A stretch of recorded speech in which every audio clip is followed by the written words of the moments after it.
He's currently starring in the hit movie Sling Blade. His new album is Things We Said Today. Dwight Yoakam. Dwight.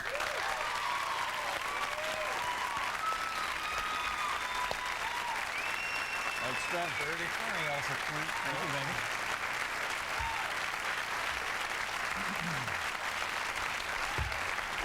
Now, first off, I don't want you to get the first word in because I know you'll take me away from singing your praises, but man, how good was he in that movie? You seen Sling Blade?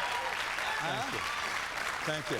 It was, you know, actually in deference to your people, I know you guys, I was going to not wear a hat tonight, but in deference to your cameraman, I'll put it back like this. Oh, that's okay, man. Oh, down here is okay? Yeah, that's cool. Okay, well, it's to be worn like this, you know.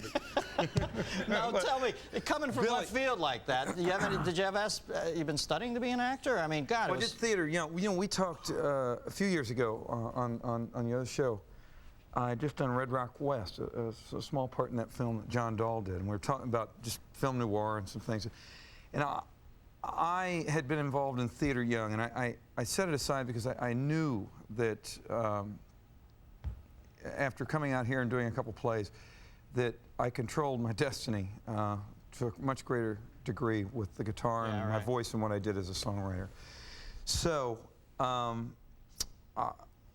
felt that if I, you know, ever had the chance again, I'd like to pursue it, and I did. Well, it was brilliant. It was a breakout part, well, I'm sure. Billy Bob is to be commended from everybody in the cast is in debt to him for his writing in that film. I feel a little goofy with just this beautiful, thing. I'm trying to figure out how to wear this.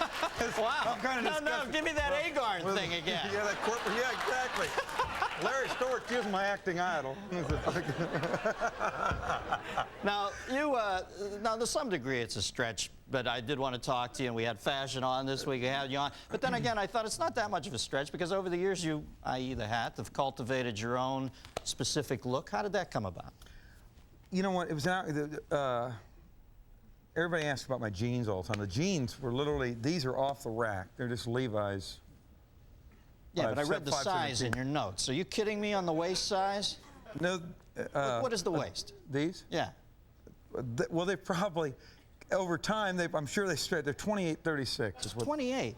Yeah. Jesus Christ. But with a dress pant, I've got a 29. Does that make you feel any better? No, it doesn't, because we're at 30. I'm 30. Like 65 fucking angstroms over that, okay? Anyway.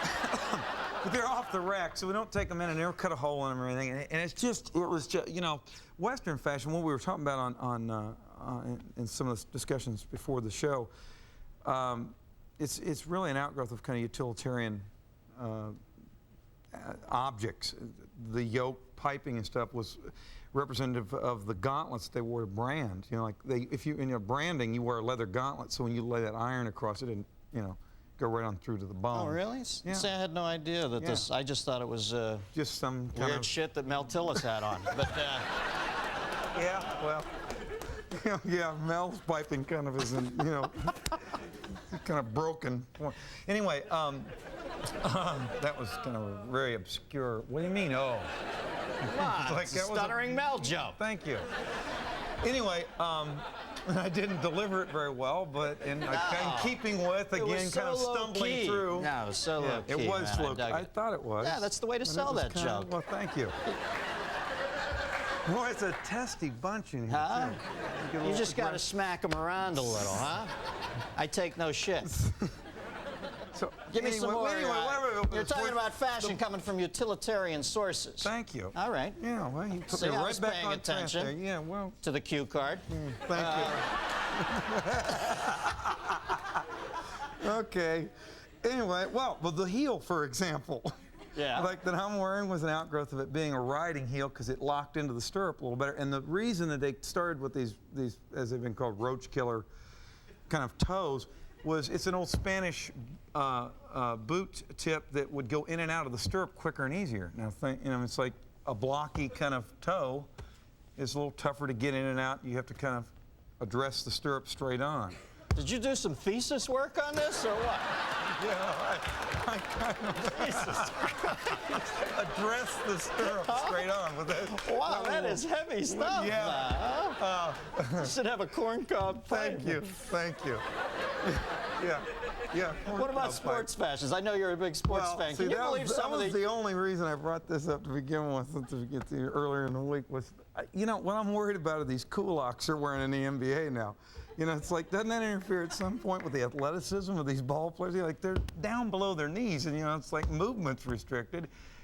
The other problem I have is that who's letting these guys that, like, formerly owned ball bearing companies decide, you know, that the Denver Broncos, by the way, uniform completely changed. I saw looks it. like something Looks like a roller Liberace's derby. nightshirt. Yeah, it's like a roller derby outfit. It's like, and you know what? I looked into it. Can you believe I looked into it? Yeah, I can. I looked into it. Sure, there's always time for night school. Yeah. Well, that's great. Correspondence actually has been my key to my success in life. Guitarist, singer, actor, Yeah. sartorial historian. Anyway, in any event, there is somebody in New York, some firm that the NFL actually has hired to create these atrocious. I thought Bill Parcells, like somebody, and it's nothing. I mean, he's a great football coach, but I mean, you look at how, come on, I mean, how Bill dresses, and I'm not letting him design my football team's uniform. Exactly. The Patriots had great classic, you know, there's a classicism to the Patriots uniforms. Yeah. And it's like, and when are the New York Jets going to get hip that they'll win again when they go back to that white helmet with the 2 green stripes, that green and white jersey? The nice you know, look, yeah. And when is Bill Parcells going back to wearing a thong on the beach? That's what I want to know. Well, listen, I don't know much about fashion, but I do know in the next few years, from what I saw in the movie, it's going to be fashionable to think of you as an actor rather than a singer. And I appreciate you coming on tonight. Dwight Yoakam, ladies and gentlemen. Stay here for a second, man. Dwight Yoakam.